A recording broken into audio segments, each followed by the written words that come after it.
So migraines suck, you guys. I get them. I just want to give you a step-by-step guide of what you can do to, number one, hoard them off completely when they start to come on.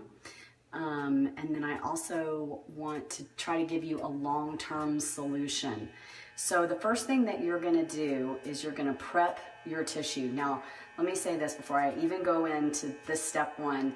I just want you to know that if you need to skip this, you've got 5 to 10 minutes and you just need to take the edge off, don't do this, okay? But if you're really working on it, it's part of a program to end up hopefully eventually curing your migraines, this is where you can start. But this whole process does take maybe 15 minutes to prep the tissue, okay? So the first thing that you're gonna do, if you haven't noticed already, I'm in the sauna. If you don't have access to the sauna, you need some sort of external heat source.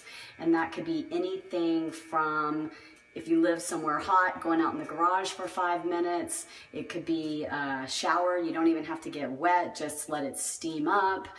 You could use hot pads, anything that gives you external heat. By far the best way to do it is the sauna though, so I'm gonna give you the best case scenario, okay?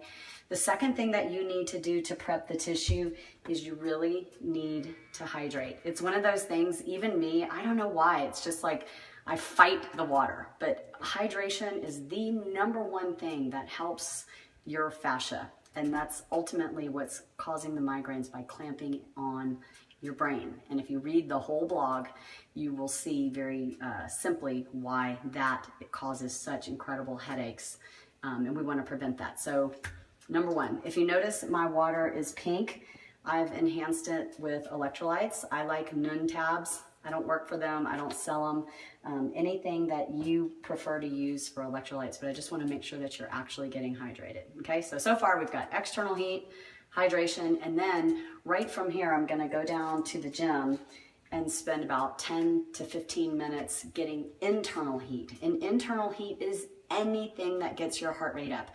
I know when you have a migraine, the last thing you want to think about is going to the gym. So I don't care if this is a brisk walk, just moving around and stretching, anything that you can do to get your heart rate up to about 120 plus beats per minute will do the trick, okay? And the reason that you're doing all of these things is that fascia in its natural state, when we're hurting, is more crystallized, it's tight, it feels almost like a piece of paper, and when we can heat it internally, externally, and hydrate it, you're gonna get tissue like this. So it just makes the FasciaBlaster protocols, which I'm gonna give you in just a second, even more effective, okay? So step one is to prep the tissue.